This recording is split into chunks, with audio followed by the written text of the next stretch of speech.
Hello, Star Wars fans! Today we're going to be exploring the mystery in Skeleton Crew episodes 1 and 2. And I admit I kind of came into this series not expecting much, but I really enjoyed those first two episodes. So, lots to discuss, there will be spoilers, but as long as you're okay with that, then let's dive right in and see what we can find out.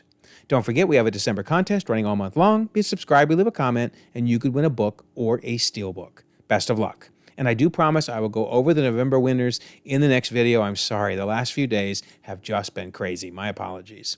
Also, we do have a membership option with lots of cool perks, so you might check that out in case you're interested. Okay, so where does Skeleton Crew fall in the timeline? Well, thanks to Disney Plus, we know that it's after Ahsoka. Also, we're going to see that it's after Mandalorian Season 3 when we get into the episode breakdown. So, where does that put us in the overall timeline? Plops in right here after Ahsoka, but the question is, what year is it happening in? Well, according to Wikipedia, we're still in 9 ABY, and I don't disagree with it. I don't think that they have given us any reason to believe we've moved out of that. I mean, tell me your thoughts in the comments. I guess we had 7 seasons of Clone Wars over just 3 years in the timeline, so we can have 3 seasons of Mandalorian, Boba Fett, Ahsoka, and Skeleton Crew all in the same year. Pretty crazy. We need to get out of 9 ABY. And then here are some of the timelines that I've discussed in the past, and I do need to put together a spreadsheet with everything in it. I'm working on that, I promise. So what I'm going to do in the video is we're first going to look at Easter eggs across the 2 episodes, and then we're going to look at the overall mystery. So I love the beat-for-beat homage to A New Hope. I mean, we got the pirates coming through getting slaughtered just like the stormtroopers, and of course we have Captain Silvo coming in to survey the carnage just like Darth Vader did. That was so cool. But these sets of lines I really loved. You got Silvo holding the pirate by the scruff of the neck. He says, "We have no credit shipment. This is a bulk freighter." To which Silvo says, "If it's a bulk freighter, why is your vault magnetically sealed?" That is so much like, obviously, Vader holding the dude in the air who says it's a consular ship, we're on a diplomatic mission. To which Vader says, "If it's a consular ship, where is the ambassador?" Love it. Love it, love it, love it. John Watts loves to drop so many Easter eggs, and boy, do we get a ton. Speaking of A New Hope, Fern says you got to look out for a new power converter. Of course, that's what Luke was looking for in A New Hope, power converters. And we have the scene in the bar where the bartender gets his arm mauled. That's just like the cantina scene, where, of course, that dude gets his arm lightsabered off by Ben. So, love it. Then Phantom Menace gets a nice shout out. Wim says it's totally Wizard. In the second episode, he says, "Isn't it Wizard?" Of course, that's a callback to the little kid talking to Anakin. "This is so Wizard, Annie. I'm sure you'll do it this time." Love it. Then Rebels gets a nice Easter egg. Wim says, "Did you know that some Jedi temples could lower down and bury themselves in times of danger?" Well, of course, that's referring to the Lothal Jedi temple, which they raised out of the ground. Very cool. Then we get the RX-24 type droid, basically driving the kids on the bus. He's the same model as the one seen in the Star Tours ride. And we get a Teak. Now the Teak there on Fern's shoulder, that was first seen in the Ewoks Battle for Endor. That is a crazy callback, but the craziest callback has to be this one. So these little hologram dancers that the little kids are watching, they are the same ones from the Star Wars Holiday Special. Oh my word. If you've never seen the Holiday Special, you have to watch it. It will rot your brain. I mean, you will lose brain cells, but still, you have to experience it for yourself. So a couple more things. Vane, who's here, he was obviously working with Gorian Shard in Mandalorian Season 3, which is why this is after Mandalorian Season 3, because it's after Gorian Shard was, of course, killed in that season.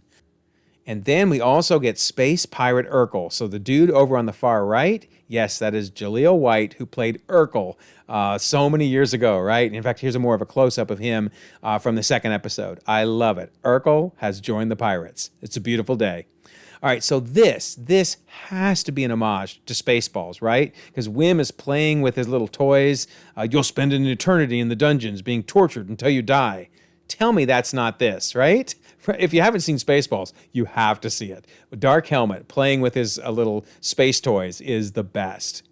Then, where have we seen these stairs before? I think we've seen them in the Brady Bunch, although the Brady Bunch actually had rails. So the stairs in Star Wars are clearly not OSHA approved. But yeah, I really think that's a riff on the stairway. And then we get this awesome Peter Pan Easter egg. The droid that's helping them fly the ship is SM-33, but if you flip the 3s around, you get Smee. And of course, this is my favorite version from Jake and the Neverland Pirates, of course. And the actor actually voicing Smee is Nick Frost, who was also in Shaun of the Dead and some of those awesome horror movies. Love that dude. And he's doing a great job voicing Smee. Okay, so this is an awesome Easter egg. That sure looks like Fuzzball stuck in a cage. And when I say Fuzzball, of course, I mean from the Captain EO Michael Jackson movie, over 30 years old. Lucas helped actually with this. That is a crazy deep cut Easter egg, and I love it. Then we also get some Pirates of the Caribbean Easter eggs. So when they're trapped in the jail cell, they talk to the little rat and try to convince it to go get the key, right? The key which is outside of their jail cell, of course. And that's just like in Pirates of the Caribbean, where they're calling to the dog, trying to get the dog to bring them the key so they can get out. But actually, I think it's also a Baby Groot Easter egg, because when the rat can't figure out what to do, right? It's just staring at them blankly like, I don't know what a key is, I'm sorry. That is just like Baby Groot, continuing to bring the wrong things to them while they were stuck in their jail cell. So love it, love it, love it. Awesome Easter eggs in the two different episodes. Okay, so now let's talk about this mystery, because this is crazy. So we have the kids learning all about accounting, right? By substituting error-prone ledger entries with free-floating variable tables, blah, blah, blah. Now, my other degree was accounting, so I love accounting, but it's still really boring. I'm the first to admit, it's horribly boring. And then they're learning about different methods of accounting outside the barrier. So contrast this method with the approach practiced in planets outside the barrier. It doesn't seem to bother them at all that they're stuck on this planet and that there are things outside and inside. Because on the other hand, here inside the barrier, we take into account the fungibility of multiple currencies. So it's very interesting to me that they're so focused on money. Why? Why is money so important, especially when we learn how valuable their currency is that they use? So we also learn that they take a very early skills assessment to basically determine what they're going to do for their entire life, which is crazy. So then Undersecretary Farah shows up for basically career day, explaining that once you're assigned a career path, you'll become part of our planet At-Aten's contribution to the great work. Really? What is this great work all about? And then she says it's for keeping the Republic peaceful and strong. Seriously? Do we believe that? I mean, does anybody believe that? This is all sounding really, really sus. It is worth noting, by the way, that Carrie Condon plays Friday, the AI, in several of the Iron Man movies. So that's just kind of cool. But yeah, I do not trust her at all. And then this poor kid is like, I want to be a senior statistical accountant. Like, it's actually going to be exciting. Trust me, I can tell you, accounting is not exciting. It pays well, but it's not exciting. And then poor Wim is like, well, I really want to help people, you know?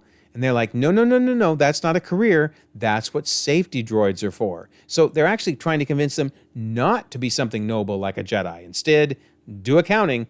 No Jedi, no Jedi. So yeah, Wim is really bummed that everybody's telling him, I can't believe you want to grow up and be a Jedi. But he does. He's idolizing it. He's looking at all these images of it, basically like Luke in A New Hope, right? He just wants to be a Jedi. So that's pretty cool. And then we learn that Undersecretary Farah is Fern's mom, which explains a lot, right? Because she says, I worry because there's not a place for everyone at the top. So she's really pushing her hard, right? And she's like, Mom. But that explains probably why Fern is, well, so annoying and pushes everybody else. You learn a lot from your parents, good and bad. So where did this ship come from, right? There's just this giant ship underneath the ground, right? They're all standing on it as it takes off there. Where did this thing come from? How long has it been there? That's crazy. And then what is up with this barrier keeping everybody on the planet and keeping everybody else out? Very suspicious. Then, of course, now that they're in the ship, they actually go through the barrier. In fact, they're scared. Like, is that the barrier? And then when they're outside of it, they've never seen the stars before. What are those, they say? That's just crazy. Everything about this setup on this planet is so suspicious. And then suddenly the ship takes off. It's returning home, I assume on autopilot. But to where? Where did this ship come from, right? So boom, and it's gone. It's gone and nothing but a little bit of dirt left over that was sitting on the top of the ship. And then down on the planet, we learn for certain that starships are not permitted to enter or to leave. Basically, breaching the barrier is a serious violation. Really? So they are literally trapped on the planet. So I kind of wish they hadn't shut off the autopilot because I want to know where this thing was going, right? But they do, which is very dangerous to do that. Luckily, they're okay. But now we don't get to know, at least for a while, where this thing came from. But then they asked SM-33, why don't you just take us home, right, to At-Aten? And he's like, I don't know what that is. He searches his memory banks over and over again, cannot find the planet. And we learned some interesting stuff from the pirates. The pirates are saying, come on, seriously, where are you really from? I mean, you don't think I'm going to believe that you're from some lost planet of eternal treasure? What? Lost planet? Eternal treasure? And they're even told it's a myth. Ad-Aten, the planet they live on, is a myth. So yeah, this is all very, very strange, right? Plus their currency.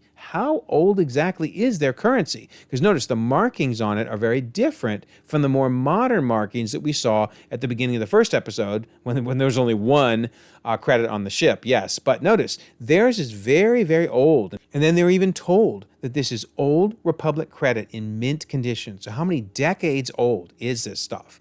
Crazy. And then SM-33 confirms that they were indeed on a pirate ship. He's like, we're all pirates, right? And in fact, the pirate gang they ran into is really confused. What's a litter of runts doing in my starport? I mean, how do they have the coordinates? How did they get past the cannons? All very good questions. What is the history of that ship? We need to know. And then finally, we meet a pirate, a Jedi, or maybe something else, right? Jude Law's character comes out of the shadows, says, all I ask is you take me back with you. I've been stuck on this scabby rock for far too long. And then he shows them how he can bring the key over to them. The distance between us and the key, that is an illusion. So Wim assumes, well, you're a Jedi, right? Notice he doesn't actually answer. He just simply says, can you keep a secret? So yeah, is he a Jedi? Does he just have Force abilities? Is he just tricking them? Like, is he using magnets or something? What is going on? So, okay, let's summarize what we've learned. And you can tell me if I've missed any key facts, but here's what I've noticed at least. Ad-Aten is protected by a barrier. Ships aren't allowed in or out. It's considered a myth and a lost planet of eternal treasure. The residents use Old Republic mint condition credits for school lunch money, for crying out loud. That's insane. Incredibly valuable stuff, and they're using it to buy school lunch. The children are tested at an early age to determine their career, which seems to be based around money, such as statistical accountants or analysts. The jobs will all help further the goals of this mysterious great work, which keeps the Republic peaceful and strong. Security droids protect the planet, so a career such as a Jedi is frowned upon.